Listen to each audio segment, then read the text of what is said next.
Hey guys, welcome back to my channel. My name is Nicole, and if you've never been here before, then welcome. Today I am doing a quick little video for you guys on tips on how to move to Vancouver. As you guys may or may not know, if you've been following my journey so far on YouTube, I moved to Vancouver during a pandemic. So I moved here in July. I thought I'd make this little video just to give you guys some tips, and hopefully you guys won't make the same mistakes that I did, because there were a lot of things that I wish I did differently when I moved, and to be honest, nothing's perfect, but I just want to make your move smoother if you do plan on moving here. Also, don't forget to subscribe to this channel because I do post videos on a weekly basis. Let's get going with these tips. Tip number one, minimize your loads. So I had a lot of stuff back in Winnipeg, and I really had to just let go of a lot of things and pack light. So if you're planning on moving, it does get quite expensive if you're paying a shipping company to move all your stuff, because they charge by weight usually. Thankfully, I got a really good deal through my friend's boyfriend, and they really hooked it up. It was amazing. I'll put the name of the company that he works for down below because they did a really good job. The guys showed up early and pretty much everything was, delivered in one piece. Unlike some moving companies where they totally F up your stuff and you're like, it's not cool, man. It's not cool. Second tip I have for you guys, this is actually one of my mistakes.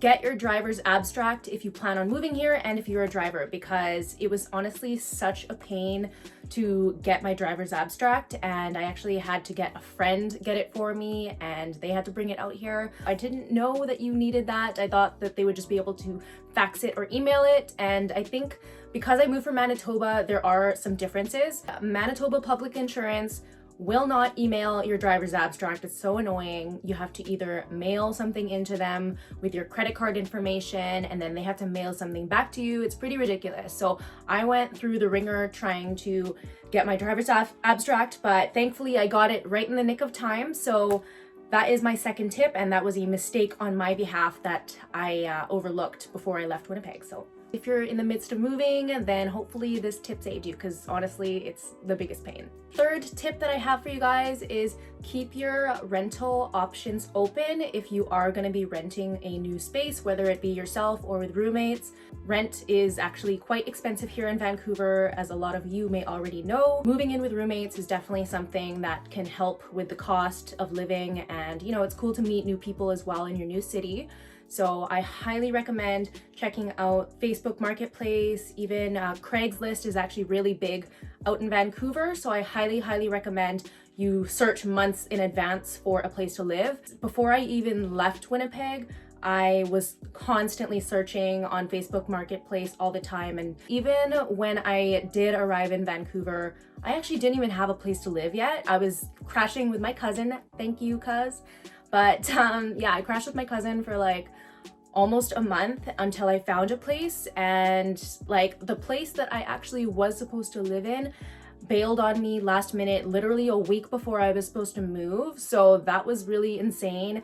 And then thankfully I found the first place that I ended up living in on Facebook, and I lived there for about 6-7 months, and now I'm in my new place. Keep your options open, because things fall through. Sometimes rentals don't happen, or people change their mind, or they rent it to someone else, and you honestly never know. So don't put all your eggs in one basket when it comes to renting, because anything can happen.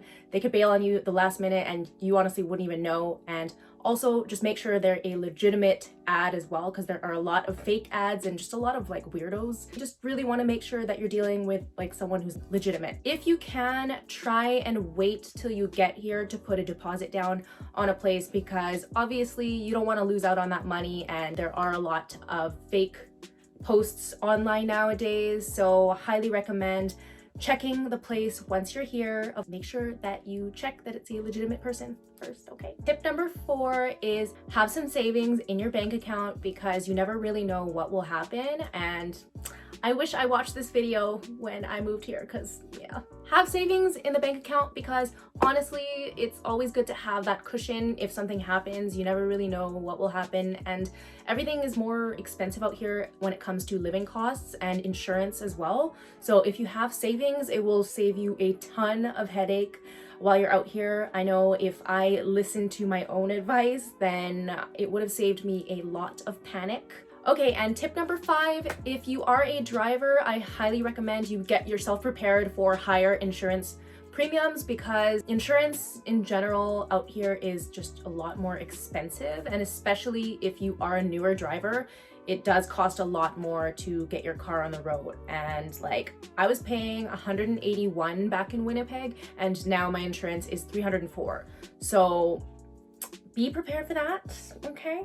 Make sure that you also get prepared to re-safety your car, because I waited till the last minute to change my insurance over, and that was a big mistake because I was rushing to get my safety done, and then it just so happened that I had to switch my tires out, and it was just such a headache. And also that ties in with my last recommendation, having savings, because yeah, it would have saved me a lot of panic and stress if I just had some savings, you know?